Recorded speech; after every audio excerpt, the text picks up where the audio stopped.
Welcome to Stoughton Media Access Cable. This is a community forum show. My name is Steve Kelley. I'll be your host. And today I have the pleasure of bringing you Stoughton's Fire Chief, right? Michael Laracy, Yep. right? And Nick Pirelli, wonderful volunteer for the Stoughton Emergency Management Agency. Yep. All right. Welcome to the show, guys. Well, thank you for having us, Steve. All right. So you guys have got some important new news, a new system coming in. Yep, So tell me a little bit about that. Yep, so the program we wanted to come in today to talk to you about is a program called RAVE. And basically what it is, it's a reverse 911 emergency system. So we can send out alerts to the public, to the citizens, to the businesses in town. And the good thing about it, and once we get it up fully running, is each department will have that capability to send out messages. So if it's a public health issue that they want to send out, public health can. If it's a police department related matter, they could send something out as well, and each department can utilize this system. So that in the old days, we had landlines everywhere. Now, with the millennials nowadays, people are all saying, I don't need to pay for a landline. So how are you going to do a reverse hookup with that? And that's a great question, and I'm going to have Nick talk to that point. All right. Yeah, so we have the landline. So if someone is already has a landline in their home, they're going to receive an alert. But what we're looking at now is if you sign up for the system, you're going to receive an alert on Twitter. You can have it on Facebook. You can have it on your cell phone, and even on if you go to stoughtonema.org, the website, it will be flashed across the screen. We're working right now to have that alert across major department websites throughout the town, and we'll even have the capability in the future. You'll probably see these the street signs that flash right by DPW. Sometimes are in the center of town. We have the capability to even connect to those. So at some point in the near future, we're going to even be expanding the way the alert messages get out. So, depending on how people utilize their technology, there's usually some way, some preference for people to receive those notifications. Well, we've jumped the gun. I brought Nick in without really letting the audience know who you are, and I think it's important to know. So you're a volunteer with a position that's really essential for the department. Tell us about your position, and then I want to ask you how you ended up doing it. So it's kind of very interesting. Yeah, so my role is to support the chief, who's also the dedicated emergency management director for the town. So my role is to really help with public education, help with the grants, and really support a lot of the technology that's needed in today's emergency management agencies. How did you come to that? I mean, it's an awful big ask for a volunteer. So how did you decide that this is going to be your way of doing your little bit, or in this case, I think a big bit for the public? Yeah, I've always loved civic engagement and trying to find ways to volunteer in communities. So I'm on the Youth Commission as well, on the board of directors, and I met the previous chief a few years ago when I was the emergency management director and public safety director at Roxbury Community College, and trying to figure out, all right, so here's my expertise in emergency management, public safety, and how can I give back to Stoughton. And so I met with him, and he had a need for a CERT team, which is a community emergency response team. Those are volunteers that help in times of response if there's an emergency in a community. Mm-hmm. And so we started with that, and then it became a little bigger, saying, hey, we have some grants, we want to rebuild a website, we want to have a social media presence. So it really developed into a volunteer position in the town, and it's been great. It's great to take your expertise as a professional and be able to give back to the community in such a way. And what a great example for all of us, frankly. I'm totally impressed that you can spend, and it sounds like a lot of time. You've actually written grants for the fire department. Yeah, so we have two types of grants. We have one for community emergency response teams or volunteers, and one is to you write for supplies that you would need to support those volunteers. And the other one's an emergency preparedness grant, which is offered every year. And so we've actually gotten a lot of great equipment and supplies through that. Things like TVs for emergency operations center. We just put in for a weather station on one of the fire stations, so we can link that to central dispatch. So central dispatch in the town will be able to see live weather happening in the community, whether it's through the weather station or through radar, which is really going to help that information center understand the calls that are coming in, not just those, but understand what the live weather is, and be able to relay that message back out to not only the public, but our first responders. Yeah, for instance, heavy snowfall, they might be able to see that ahead. Yeah, soon we'll be able to see live radar on those storms coming in, and then it ties into the emergency notification system. So if we have, a snowstorm is generally slow moving, so we can notify people in advance. But things like a severe thunderstorm that can come in just like that, we want to be able to have central dispatch be able to view that, see alerts, and then notify the public. Now, do you guys tie in with MEMA? So maybe you could say... Actually, I was just thinking that. So we do very well. So Nick has a great reputation up in MEMA, know him well. We do a lot with MEMA, especially with the grants, because that's where they're coming from. A lot of these community programs, we have MEMA come out and help us. We should say to the audience what MEMA is. Oh, I'm sorry, Massachusetts Emergency. I'm sorry. Yep, Massachusetts Emergency Management Agency. Okay, Yep. and that's at the state level? That's at the state level, and we are in, Stoughton is in District 2 for MEMA, so Okay. their main office for us is in Stoughton. So that's, not Stoughton, Bridgewater, and that's who we work with. Okay, Out good. of Bridgewater, yep. Right. And so they'll coordinate things that are, let's say, statewide, Absolutely, yep. right? And we don't have, we happen to be at a very precarious time for Houston, and certainly it must sharpen your sort of desire to really want to make sure that your town... Right, so can what's do- MEMA will do at the state level is they're starting to coordinate shelters, designated shelters around the state. So if Stoughton has a need, we could go to like a regional one. And they'll also help us set up shelters as well. So, Chief, what cued you in that this was an area that you felt was a priority? In other communities I worked, we've had it. The RAVE program, the Reverse 911, used it a lot. And so we didn't have it here in Stoughton when I got here, and I wanted to bring it in. And, we worked with some vendors, and, we got the best price for the town. And it just, Nick actually worked with this company in the past, right, RAVE? Yeah, colleges and universities are they're required to have these type of notification systems. Exactly, and what we did too is when we brought RAVE in to give us a presentation, we brought in department heads. And, could they utilize this system as well? So, after we got the presentation, Board of Health, we can absolutely use this. It'll work out great for us. Police Department, great for us.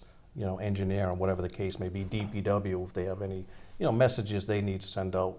So it worked for the whole, for the whole town, all the departments, and that's why we went with them.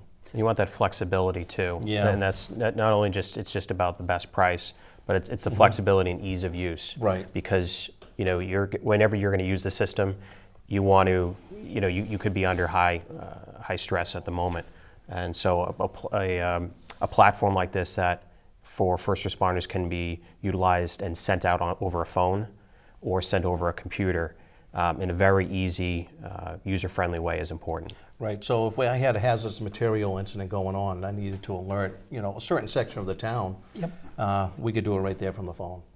Well, that's And a great example if you had a spill of some sort. Yeah, and the great thing about this program is I don't have to send a message to the whole town. So if I want to isolate it a half a mile around that incident, this program will do that. So only people living in that area will get the message. And that's a big thing that we want with this program. We don't want to be sending out messages all the time. So when someone sees, town of Stoughton, they're like, oh, what is it now? The purpose of this program is strictly emergency messages. So like an So- Amber Alert or something with that Yeah, also? you get an Amber Alert, anything with any type of alert. Maybe there's a water problem, contaminated water, public health thing. Maybe DPW has some issues in town, certain section of towns that they might be doing work and may be flooded out or something. They can send out that message. Very good, very good. Yeah, it's a So- great program. So let's get a little bit into the nuts and bolts of like where you are in the process, how long it's going to take, and what is the sort of handshake that the townspeople need to do to get involved. Okay, so anyone in town that had a landline, I think it was like 14,000, automatically went live. So they're already in the system. How do they do that? I mean, 14,000, you'd think you'd have to input all those numbers or something. Yeah, they just download them, and Nick was more up on that. Yeah, they purchased the stuff, those landlines. I mean, to really get into it from Verizon, and they just upload them. It's all technology. Yeah. So also too, so if your landline, you're automatically in there. You can actually go online with this program, and you can take your name out if you don't want messages. Wow, so let's ask Gina, if you can show us a couple of those slides, Gina. We have a sort of a uniform logo, and also, and that's sort of the emergency notification system alert from Stoughton. And so that you want to make sure that people understand that that's its own its own program for the town, Yes. right? Exactly, yep. Yeah, so that's the notification system is really managed by the Fire Department, Stoughton Emergency Management Agency, and to get involved and to register, they just need to go to stoughtonema.org. Okay. And, So, yeah, and what is this symbol on the cell phone that you're going to see? So that's just a really a marketing logo about severe weather, and that's probably the most frequent thing that you might be notified by. Hopefully, we'll be notified by. You know, when you look at where we are geographically, we can be dealing with flooding. Tornadoes are becoming a more and more common thing in Massachusetts. And hurricanes are traditional issues along with snowstorms. And those types of hazards that we have, we need to be constantly thinking about. They cause a lack of heat, lack of air conditioning, which is usually from power, wind damage, and then if we have major issues, we can have water contamination. And those cause major disruptions in people's lives. And those are the types of things that we'll be notifying people of. And that's at stoughtonema.org. Right, right. So, and you can go online, and as the chief said, you can actually put your phone in for notifications and remove it. If you want to be removed, which amazes me why someone would want to, but sometimes people get messages and they're like, I don't want to get messages. Well, you can remove yourself.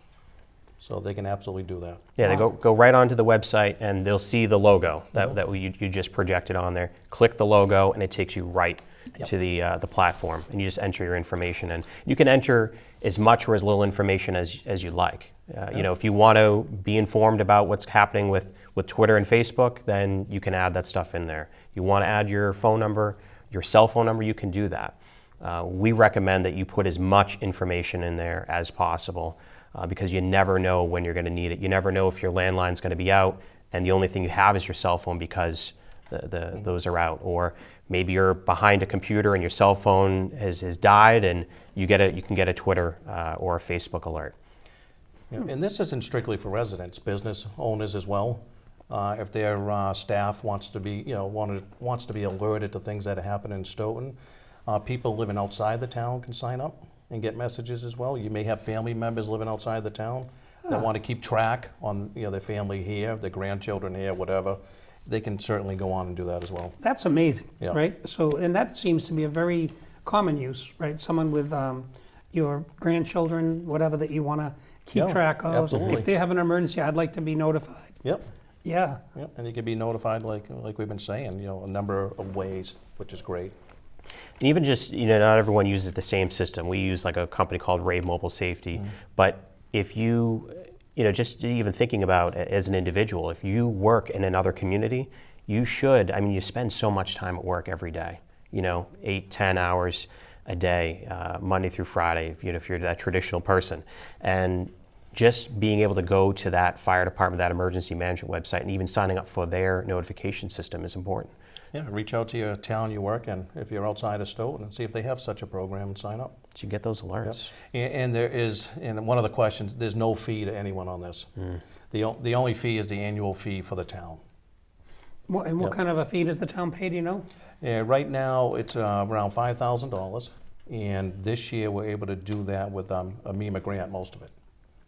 So we And can that's what you worked on? Yep, so we can utilize, we had a MEMA grant, and we had, certain things identified we wanted to go for. Then when we got RAVE up and going, we changed it.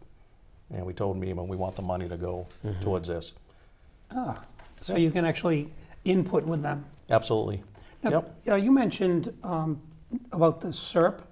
CERT, yeah. Yeah, CERT. Tell us a little bit more about that. So a lot of communities have a CERT team, and we have a CERT team. We have a core group of people. We just don't really utilize them, probably to the best of our ability. But there's a reason why for that.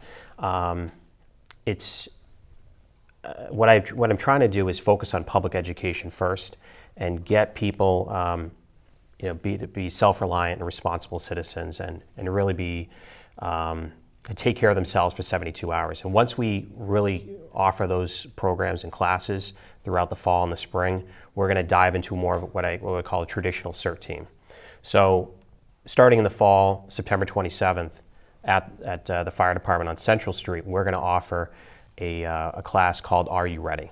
And that is a way for the public, anyone, doesn't matter if you work in the town, live in the town, business leader, whatever it is, to come and learn for themselves how to be self-reliant for 72 hours, how to take care of yourself for 72 hours, and the overview. And then we'll dive into October with a communications workshop, a family communications workshop, and a Go Kit. Like, if you have to leave your home, what do you need to bring with you, so in case you can't go back to your home? And with Hurricane Harvey staring us in the face every day, I mean, it is so important to be ready for an emergency. I mean, and Yeah, and it's just MEMA, the hard to director of believe. MEMA was on TV the other day, and he was saying, and it was a great statement, that you need to know if you're living in an area that's in a flood zone. He said, no matter what state you live in, and they show the map of Massachusetts, and he's identifying, if you live in these areas, you have to be so much more prepared for a situation, like you're saying, the Go Kit, the Ready Kit, to be self-sufficient for at least 3 days at a minimum. So let's, maybe you guys can tell us, what's in a Go Kit? It's probably worth to get your education started. So a couple things. I would always put a first aid kit in there, and I would also keep, some of your most important files, things like a Social Security card, all those important, any birth certificates, those types of things that you need to identify who you are as an individual. Yeah, I wouldn't have thought to do that. Right. By the way, Sometimes they're myself. scattered all I'd be over our thinking homes. Food, Right. a flashlight. Well, but I wouldn't be thinking of. But I would first literally start thing. with a lot of those types of things, and think about where all your important files that are very, very difficult to replace, and keeping those in a safe place so you can just grab them, put them in a kit, and leave. But yeah, I mean, putting stuff like even some small power bars, waterproof pencil, paper. There's a ton of stuff that you can put in there. It all depends on where you live and what type of industry you're in. That can kind of modify and change what you put in a kit. And the other thing we're pushing now is to have the thing like Dropbox, or have something, any kind of cloud service program where you can have some of your important files uploaded. In case you can't grab those things, you can download them and print them out. And so those cloud services are important because there's redundancy. So if for some reason you have an incident in Massachusetts, those cloud services and those scanned files that are important can be pulled up anywhere. So we've kind of talked a little bit about documentation as one piece. Medication is big. Yeah. If you have medication, you got to make sure you have supplies of medication. So maybe if you could be writing this down, right? We got documentation. Yep. We have medication. Yep. So you need contact numbers for family. This is, how many? Yep. I Stuff you don't haven't think done about. this, by the way. Yep, no, I haven't done exactly. this. And you need a communication plan, like Nick was saying, in October, November, when we do communication plans, how do you reach someone out of state? Or how do they reach you, more importantly, if you have an event going on here, to make sure you're okay? And there's certain ways to do that. It's a family plan, and we can discuss that as well. And you probably don't think, you might not think you need that, but then your kids go to college and all of a sudden Yeah. you do need to reach someone out of state and you hadn't given that any thought. So, Yeah, absolutely. And I'd never heard of a waterproof paper and pencil. I'm just even things that you never know where you're going to be. You know, I have an extensive box at my home, and I just have a I want backpack your next box. to it. I wanna No, get it's that right. box. Right, It's like, I want this too. and boy. then I I, want you know, his depending on the emergency issue, it's box. like, you know, you pull from what you need from it, and you just drop it in and just take off. You know, and it's good to have.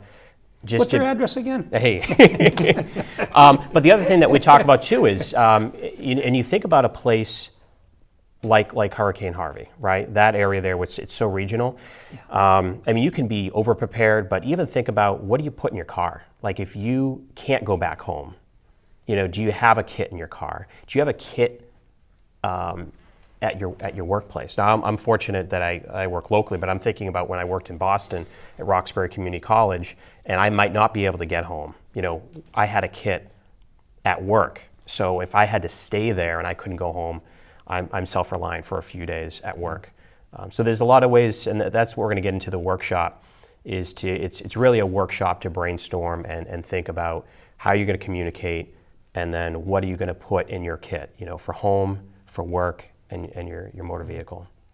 And it's important to remember too, you take that kit and you times it by 2, 3, depending on how many people are in your family.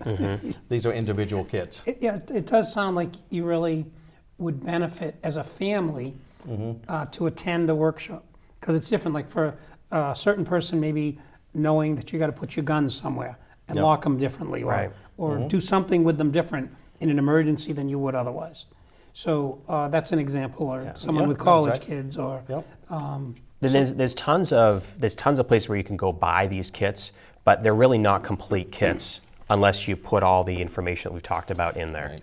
So that's you know, the kits, you can buy them from American Red Cross, you can buy them from ProPack, all these different places that you can get the kits. That's where you start, and then you complete it through going to a workshop like ours and putting the specific stuff you need, because those kits are the same kits that whether you live in Alaska, or live in California, or live in Massachusetts, they're the same generic kits that you would purchase. I'm thinking you'd want to be almost backpack ready. Exactly, and it's You know, exactly because what it is. It's if a you're backpack. if you're in an emergency situation, you really need your hands. Grab and go. Yep, So- wanna grab You it. don't have the time Put once a- there's an issue to be thinking about what's going to go in there. Right. You look at some of these people that were in Hurricane Harvey, and you know, they think the water's receding, it's going up again, and at that point it's just too late. Like you need to be able to, if they say that there's even a whether it's mandatory or whether it's not mandatory, if they say leave, at that point you should really leave your home. Right. And the whole purpose of this, you know, the kits is, you know, you can't have reliance on the state or the community, because they could be so overwhelmed. You got to be somewhat prepared yourself. So you got to think, okay, I got to take care of myself at least for 2 to 3 days. And how am I going to do that? And even then, in the Harvey case, And even in Harvey. they're Right. 6-7 days out, and they're still overwhelmed. Exactly. So, Yep. For sure. So these are great ideas. Yeah, and that's what all these workshops that, you know, Nick's going to be holding, and myself, you know, the fire department, you know, over the next months, whatever. And it's and to sign up for those, just always go on the EMA.org website, and that's where you're going to be able to sign up for these courses. That's when they'll be announced. Everything's free, so you can take advantage of that knowledge. And we want to build up that CERT team at some point, because there are people in town that want to volunteer. And Sure. we just don't have that mechanism. We don't have it in place right now. The Bristol County Sheriff's Department, I went to a presentation last year, and they train at Southeast Regional Tech School, Vocational School. They have a course on CERT. And they had like probably, you know, 20 students in the class from all surrounding towns that were trained in that. And I think we had like 5 from Stoughton. So here we have 5 people trained as CERT, but we can't utilize them at this point. I think Because we're not that formalized yet. But you know, at the high school level, you know, they're going off to college. So they may not even be at our disposal anyways. Right. You know. Now, the notification system was really that key, and that's the trigger point that we can now dive into recruiting for the CERT team. And the reason is, if there's an emergency, it's the activation. And so we needed When we go into the inside of that system, now we can flag certain individuals that might be CERT members, and then we can hit a button and say, report to the fire station if safe, and we'll get you ready to do something. Now, before it was just like, before we had that notification system, that activation system, there was really no first responder way of notifying those individuals, unless it was like through an email listserv or something. So this just creates that, makes it more formalized, and now I think we can really dive into that traditional CERT team again. So how many people do you think you'd like to have engaged in the CERT team? I think if we can get, so I always go like, if you have 30 people, maybe you have 15 people show up in an event. Yeah, someone might be on vacation, right, tied up in so work. you whatever, look at that. And then it's also looking at what we got to figure out is, now I think that we have centralized dispatch and other changes, is what is their role going to be? So every community utilizes a CERT team differently. So some might say, we're going to utilize them for light search and rescue. And others may say, we're just going to have them man the emergency operations center, which is where all the information really comes in and is managed. And so we're trying to figure out where we want those volunteers, what we want them to do, what we want them trained in, and we want to make sure we do that well. And that's working with other departments too, like say working with the police department. Where would they be utilized? Where would you allow them to be utilized? And we have to start from there. So they have to have a useful purpose. Right. See, CERT was designed for us to train you as an individual to take care of yourself. It was also designed so you can take care of your neighbors. You'd have that training as well. So if there's something going on in your neighborhood, you could report back, your findings to the fire department, police department. And now they're just being utilized in some communities even more so, on vaccine clinics, helping out there, emergency operations centers helping out there. So what the communities are building on the CERT team, where it was meant to, and it was designed for individual, preparedness. So we're building on that. Yeah, not only just the emergency operations center, but if we had to open a warming center or a cooling center, you might want to have a representative from CERT there. How do you get it set up? How do you get all the power strips ready so people can plug in their cell phones, blankets, maybe. So those are the, and like if we had a contamination of water, we're going to need volunteers to hand out water. That can't be done just by 2 people. It would be overwhelming, the regular service. How do you, even the crowd control for something like that requires a lot of people, not just physically handing it out, but how do you control the large amount of people that are coming in? And that goes back to, where can we utilize them? Where would the departments, like DPW, if we put them in charge of, handing out the water, would they allow them to work with them and do that? So a lot of uses for them. And that's, It sounds really and a too, great the individual idea. may say, you know what, I want to do this, but I don't want to do any of that, which is fine. And that's, when we get them in, we understand that. Right. So. And it's just such a good thing to do. And I mean, it makes your life better to be a volunteer and to help the community. Yeah, and you get all this, training that you're going to be working with the fire department. Not too many people get to do that. Emergency management, maybe working with the police department. You usually just can't, most people don't get that. Yeah, no, I think interaction, that's right. which is going to be great. And I'm really happy that you focused us on even this thing called the Go Bag or the Go Kit. I mean, that is really something that, I consider myself reasonably prepared, and yet I don't have that. In the sense that I put a generator in my house, so I'm, I've done a few things that would make you, would make you a little safer, but I haven't done. And if you have to those stay things. put, that's great to have those types of things there. Right. But Yeah, and what you find with people too is, they'll try to be good about it. I'm going to have some water available. I'm going to have some non-perishable food, and they put it aside in the basement. But over time, they start utilizing it, and they're not replenishing it. So you have to have your designated area and leave that stuff alone, and that's what we'll train you on as well. Yeah, I don't think I don't have any water set aside. No, I'm going to flunk most that. people Is there an don't. exam? I'm going to flunk it. Yeah, hey, I would too. Yeah. Right now, you got people who go to the extremes. Yeah. And sometimes people will make fun of them, but they're preparing. Yeah.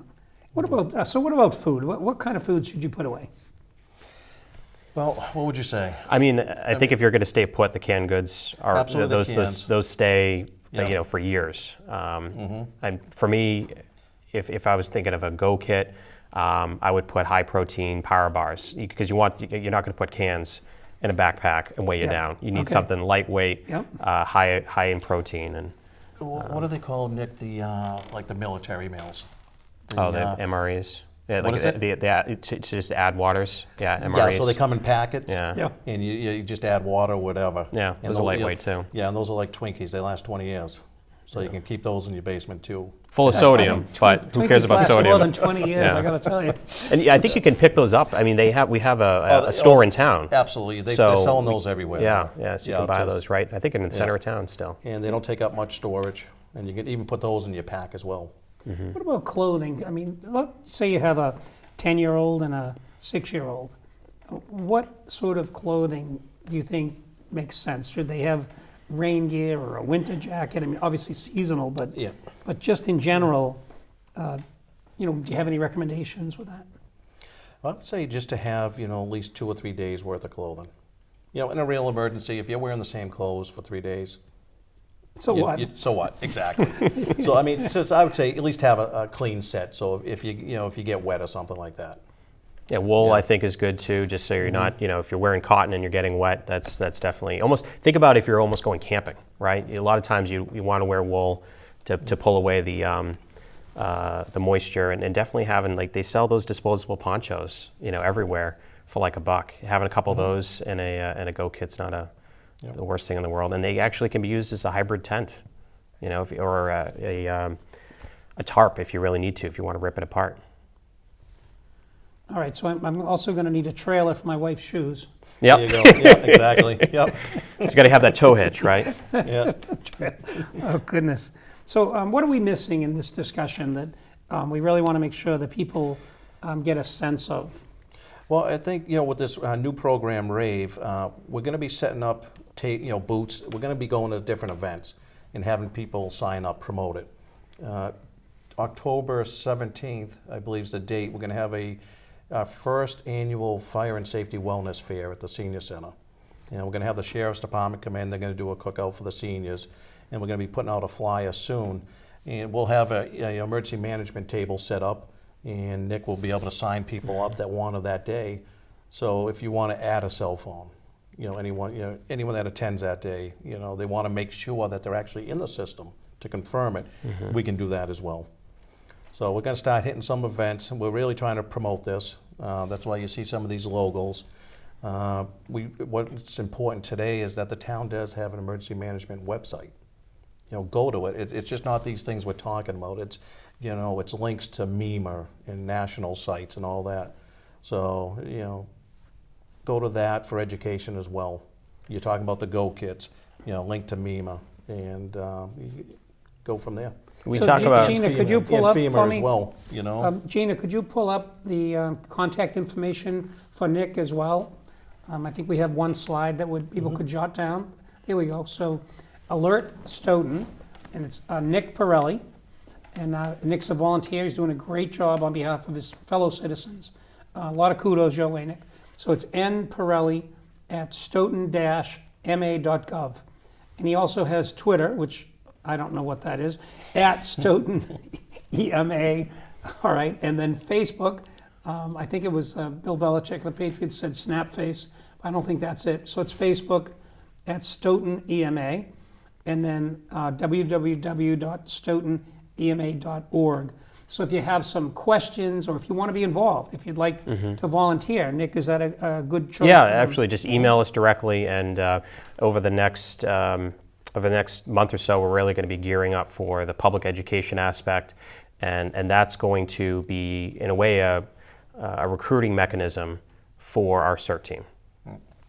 Right, and you're going to gauge how many classes by the response that you get on the website? We're gonna offer a class once a month. Probably not in the summer, but throughout the academic year, we'll offer one program a month, a special topic, to just keep people engaged. And that's even just with the CERT team. It's so important that we, once we get that up and running, that we have a whole community engagement with that and buy-in, so we can make sure that once they're recruited, we retain them.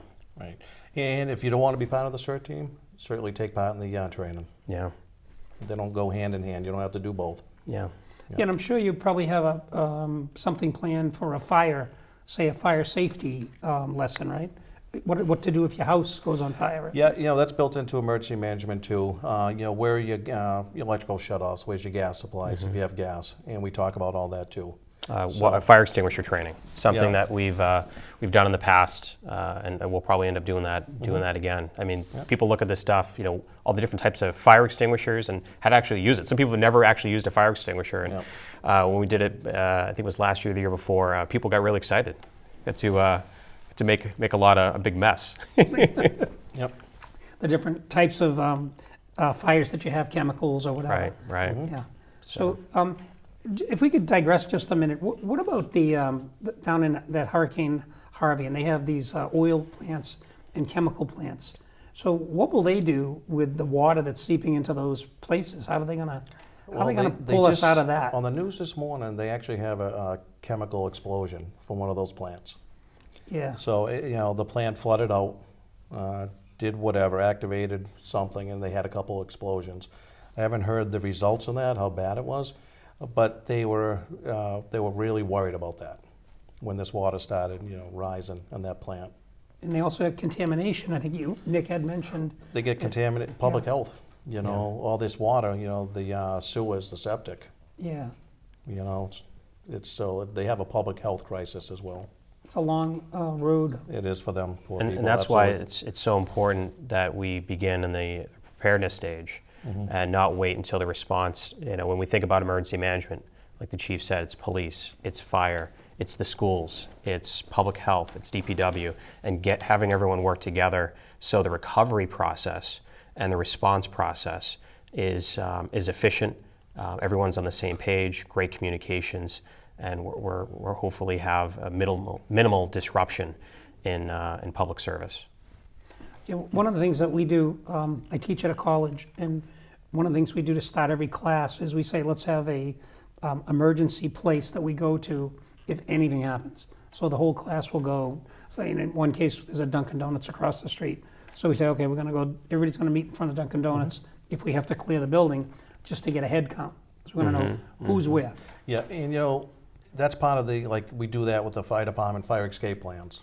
So as a household, how do you sit down with the family, do a plan on how everyone's going to get out, what's the route to get out, and once you're out, where are you going to meet? Where's your meeting place?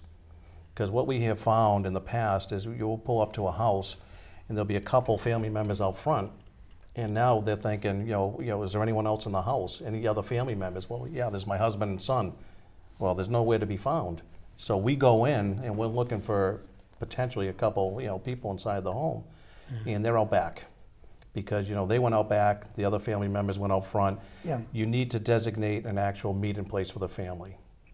How do you do that, though? I mean, it seems to me that as you could visualize how easy that is to do, in today's sort of fast-paced life that we all have, to slow down and do that and to do these classes, it seems almost an escape plan, insurmountable. An escape plan as simple as, at dinner time, having a discussion, right? Let's say we had a fire, we had something going on in the house. How are you going to get out?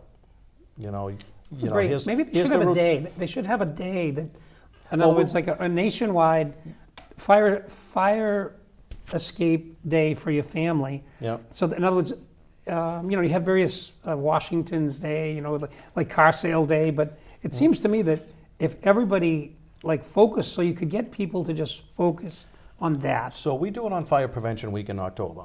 We usually focus on that. We have a SAFE program, Student Awareness of Fire Education, and we have a couple of our firefighters, a group of them, go into the schools, first grade, I think, up to fourth, and they're teaching them all this. So they are getting that education. Yeah, I will confess that I've not done that with my family. Yep, So- and a lot of people have not. I think with it's as simple as saying, if there was a fire, where are we going to meet? And you can't say a car. I'm doing it tonight. Yeah, you know what? Let's meet up. At my car. Okay, well, that car may not be in the driveway that day or the next day. You need something like, let's meet at the tree, or meeting at the neighbor's house at that tree in front of their house. Something that's always going to be there, that's not going to move. You know, the next day it might not be there. And even thinking if is it even a larger scale incident where cell phone towers might be down when we talk about the communication plan.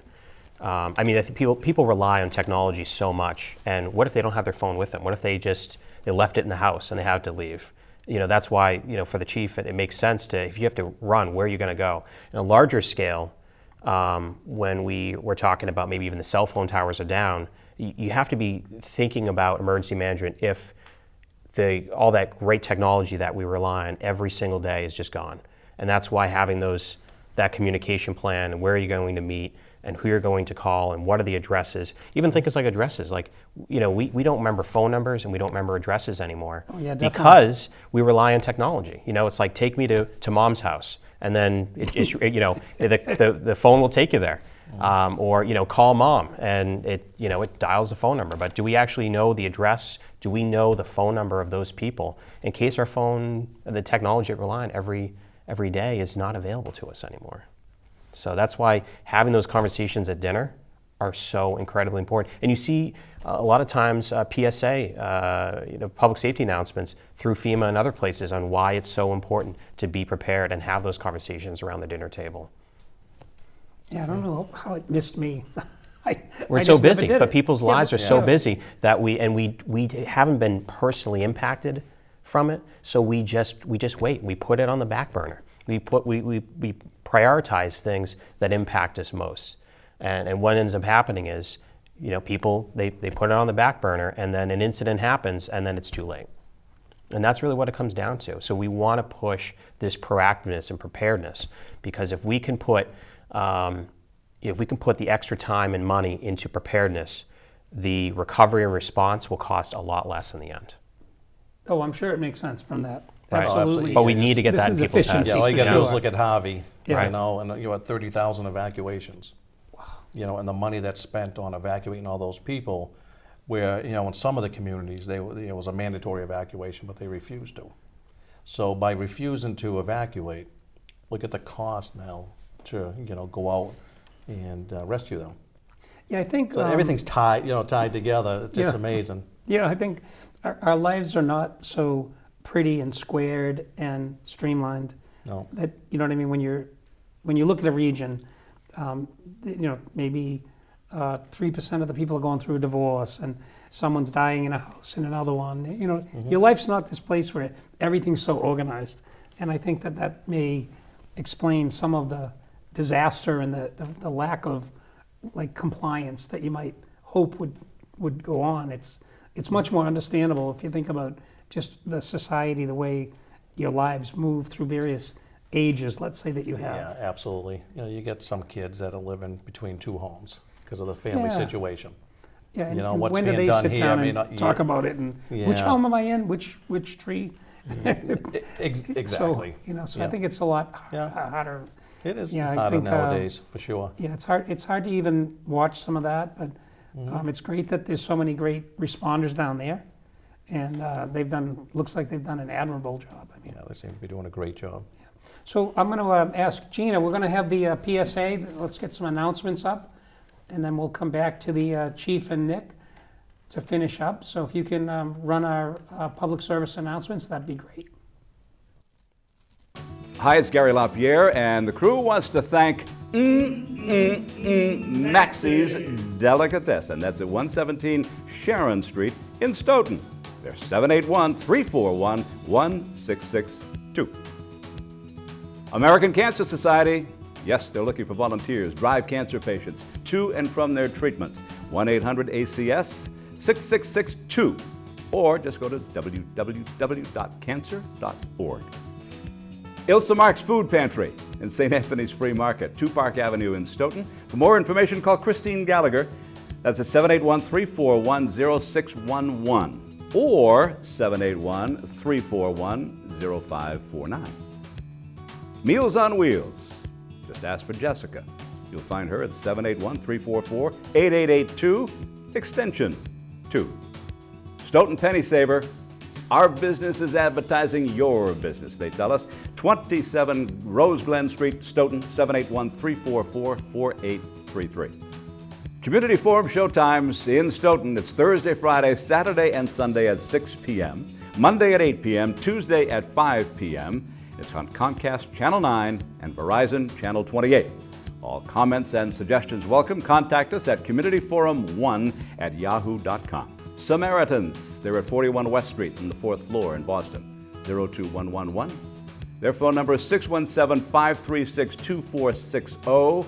24-hour helplines for Samaritans, and the number is 877-870-HOPE. That's 877-870-4673. Samaritans, you can find them at 800-252-TEEN. That's 252-8336. Or find them online at SamaritansHope.org. So we're back, just about ready to start again. But before we do, I want to mention the 5th Annual Ann Havlin Memorial Blood and Food Drive, Saturday, September 16th, and then 7 a.m. to 2 p.m. And that's at the Immaculate Conception Church in Stoughton. For information, you can email Molly Mills at mollyann.mills@gmail.com. We've also got the Hometown Business Show. And if you have a business in Stoughton and you'd like to be featured with us, please call in. Tuesdays at 11 a.m., Wednesdays at 5:30 is when the show is aired, Thursdays at 8, and Sundays at 7 p.m. Comcast Channel 9, Verizon Channel 28. So whether you have a restaurant or any kind of business, please feel free to give us a call and we'll get the word out for you. Monday Night Bingo at a Harvest Torah congregation, 1179 Central Street, Stoughton. Doors open at 4:30 p.m. The games start at 6:30. Great group of people, lots of fun. Come on down and see these wonderful people at a Harvest Torah congregation. They do lots for the community. We'd like to make sure that they get lots of people down there. We also have Stoughton's own Fresh Cooking Get Fresh show. New episodes are coming soon. Comcast Channel 9, Verizon Channel 28, Monday 5:30 p.m., Wednesday at 8 p.m., Thursdays at 9, and Fridays at 5 p.m. Especially on Fridays, you can cook and then have the dinner, so come watch that show. And we're back in studio now with Chief Laracy and Nick Pirelli. Nick Pirelli, right? We got that right. All right.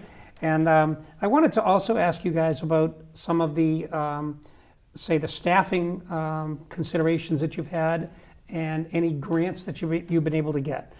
Sure. So we already talked earlier today about MEMA grants that are available to the community, and we always apply for them. The grants are in, probably a couple of the grants are in the amount of like $6,000. So it's great opportunity for the town to get money for emergency management, and Nick capitalizes on all that every time we get a grant. There's also federal grants for the fire department, and recently the town of Stoughton, we've been lucky. In June, the fire department received a federal grant to purchase equipment, fire department equipment, for $199,000. So we get that, yeah. So that was a great grant we got for equipment. What did you use it for? Or so have what you we're going to figured do that is, out yet? yep, no, we did, because when you apply for the grant, you have to tell them what you're going for. 23 self-contained breathing apparatus, the Scott packs, and the compressor and the filling station to fill that, the cylinders. That's good. Yeah, so the equipment we have at the station, the air compressor is 22 years old. So this will replace that. Those compressors in the filling station, it's around $55,000 for that equipment. And the Scott packs are about $6,000 a pack. So we did very well with the grant. And otherwise, we'd have to go before the town for a capital budget and expenditures, request that money to purchase that equipment. So it's a great savings for the town. On August 4th, we received what they call a SAFER grant, Staffing for Adequate Fire Emergency Response Personnel for Fire Departments. And what they look at is if your fire department is understaffed, and you got to write the grant, and you got to explain why, and you got to do the call volume, compared to the size of your town, the population, and all that. Right. So we get that grant as well to hire 8 firefighters, and that is both of these grants are federal, cost share grants, and that was a $1.3 million grant that we're going to receive through FEMA. And is that going to come every year? So it's a 3-year program. So the first year, FEMA pays 75% of both salaries and benefits. The second year, they pay 75% of both, salaries and benefits again. And then the third year of the program, they pay 35%, and the town pays 65%. And then we're weaned off the program. So it's a foreseeable future, at least, you've got a good budget number. absolutely, yep. So I mean that's just an incredible savings for the community of Stoughton, where we have identified our staffing needs. I mean it's been a priority. Before I got here in 2015 and 2016, we requested both years about 480 mutual aid ambulance calls Okay. from surrounding communities. So outside of your own Outside, ambulance, you're talking You brought in- Avon, you're talking Canton, Randolph, all the surrounding towns. So they were coming in 480 times on average a year. and how which many is times were you guys incredible. going out? Because there must be some sort of balance, right? Yeah, so we average about probably around 3,200 medical calls. So we were going out, 2,000 plus times, and we were running on most days one ambulance due to staffing. So as of January 2nd of this year, I staffed up from a minimum of 9 personnel to 11. And we've been running 2 ambulances 24/7.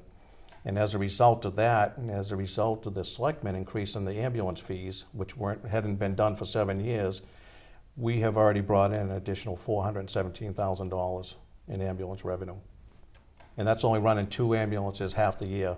So I predict at least $600,000 moving forward next year, for this coming year. Could you explain? I'm not very used to any of that. Does your insurance at home help cover Yes, that? it does. So how the ambulance billing is done is the town bills a certain percent over Medicare. Okay, Okay. and that's for your private HMOs. Because if you're on Medicare, Medicaid, they only pay so much, and that's it. Okay, when you get your Harvard Pilgrims, your Tufts, and any of those others, they're paying more because of the private HMOs, and that's how they're doing it. So what the town does, for 7 years, we were 75% over Medicare is what we were billing. Where other communities around us were at 150, 200 plus over Medicare. Right. So Medicare is sort of a baseline. Medicare bare is definitely a minimum. baseline. Yep. So if Yeah. you're a Medicare patient, if you get a bill from the fire department, say for $1,500, Medicare, will say, we only pay $400 or $600. Depends on what the scope of work. Right. And that's it. The town gets no more. Where we, get the additional money is through the privates. Right. So, and that's where we get it from. So you bill out, and then you have to apply to your own health agency, and then Absolutely, they would, yeah, if you have health Insurance insurance. company. And what we did also with the selectmen is, we put a hardship clause in there. So if you cannot pay, then you can request a hardship and we can work with you. So it sounds like a lot of your job is works around this idea of staffing, budgeting, things like Absolutely. that. Yeah. Yeah, and it was a priority when I came in, because we were just taxing all these other communities. Say, take Avon. I think they got 3 or 4 personnel on. So anytime we requested an ambulance from them, they'd have to do recall, bring guys in. So it was costing them money to cover the town of Stoughton. Right. And I always, like I told the selectmen when I was selling this increase in fees and staffing, is, you as a resident, how would you feel if your ambulance was gone to another town all the time and wasn't available for you? You wouldn't like it, and that's what we were doing to other communities. So you had to kind of right the ship, if you would. You had to right the ship. Yep, because we looked at, we're a community that has Stoughton that has grown. We haven't seen increased staffing in 20 years. They increased staffing after Victor Melende passed away in 1995. They increased our shifts from 12 to 13. Then in 2000, they decreased them back to 12. So we have 12-man shifts, but we were going to minimum man of 9, and that's where we were getting in trouble. But look how much the town has grown since then, since that time. What And is the staffing population hasn't. now, do you know? Population depends what you look at. 2010 census, I think maybe has us around 24,000. But if you look at the estimated, I think it's 2014, they have us around 28. So I'll bet you 30. oh, we're up there. Yeah, the count Yeah. is different from what's there. It's drastically different. And people are still basing everything off of the last actual census, I think was 2010, 7 years ago. So let me just go to Nick, as we have a couple of minutes just to round this out. So let's sort of let the audience know specifically more about the rave and how they can be more involved. Right, so a couple things. First, people should just, when they're watching this, they should go on their computers and bookmark stoughtonema.org, the website. Okay. Because on the website, that's where you sign up for, and that's where you can update your information for the notification system. And also, if we push any alerts out, it will get broadcasted across that website. That's also where you can learn some basic stuff about how to prepare, how to build your kit, and reunification services. That's also where you'd find out how to get involved with a CERT team or public education. So that's really the clearinghouse of information for Stoughton Emergency Management. And like the chief said, there's tons of links, hyperlinks to local, state, and federal resources that are out there. Things like the Federal Emergency Management Agency, or MEMA, the Massachusetts Emergency Management Agency, or the National Hurricane Center, things like that. So all that's packed with useful information in a way that's easy for someone who's not familiar with emergency management to digest. They should go on the website. They should get a Rave Alert account. We call it Stoughton Alert. It's all branded that way. Right. And they should populate as much information as possible. And then finally, they should attend our public education meetings and those sessions and those classes so they can be prepared, whether it's living in Canton or working in Stoughton, working in Stoughton, living in Stoughton. Those are types of things that we want the public to really be aware of and make sure that they're prepared.